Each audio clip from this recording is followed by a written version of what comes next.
Ernst Chladni documentò gli schemi di frequenza creati nella sabbia quando questa si conforma alle frequenze sonore emesse da lastre metalliche vibranti. Sviluppò una formula che collegava le frequenze specifiche ai loro schemi manifesti e pubblicò i risultati nel suo trattato del 1787.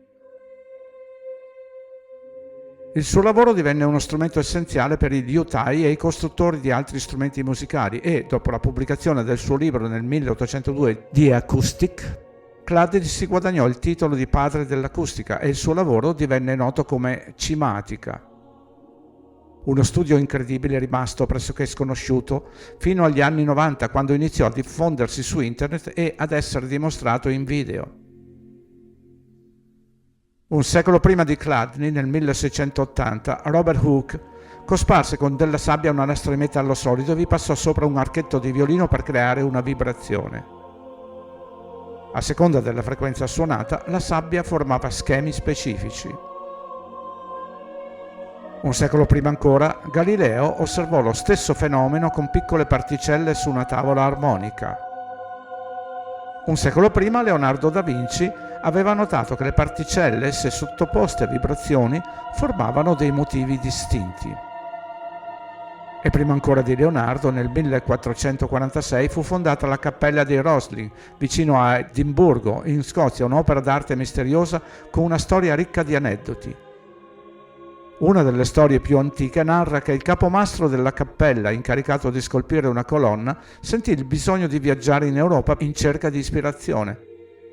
Durante il suo viaggio, il suo apprendista ebbe un'illuminazione e scolpì la colonna da solo. Al suo ritorno il capomastro trovò la colonna completata, un capolavoro, il che scatenò un violento accesso d'ira e gelosia. Colpì l'apprendista alla testa, fracassandogli il cranio e uccidendolo. Esiste una leggenda popolare secondo cui il piccolo gruppo di cavalieri templari in fuga dalle persecuzioni del XIV secolo avrebbe nascosto l'Arca dell'Alleanza, nota anche come Arca della Testimonianza, sotto la cappella di Roslin.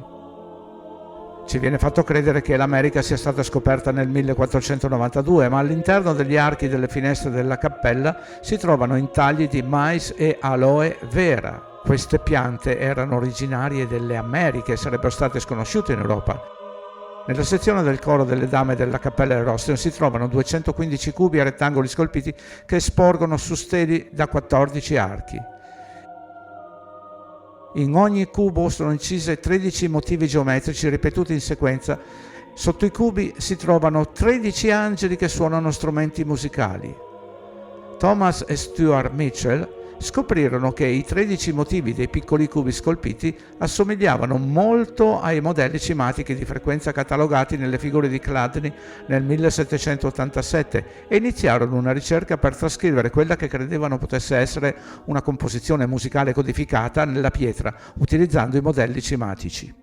L'angelo del pentagramma tiene in mano un pentagramma e indica la nota Si con la mano destra e le note La e Do con la sinistra.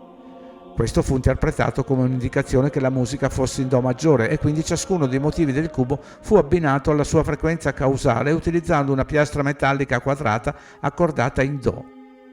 Utilizzando queste note per formare una melodia, gli uomini la composero e la misero in scena all'interno della cappella nel 2007. La cappella fu progettata da Sir Gilbert Hayes sotto la direzione di William Sinclair, entrambi figure centrali nei miti esoterici della massoneria scozzese. La disposizione della cappella, l'architettura e le immagini scolpite riflettono ciò che vediamo nei rituali della massoneria scozzese, che si ispira al Tempio di Re Salomone a Gerusalemme.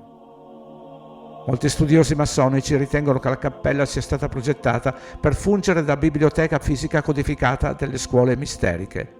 I cubi dimostrano che la scienza della cimatica era compresa molto prima delle scoperte ufficiali del XVIII secolo. La conoscenza della geometria del suono risale all'antica Cina, all'India e all'Egitto e si dice che sia il fondamento stesso della realtà.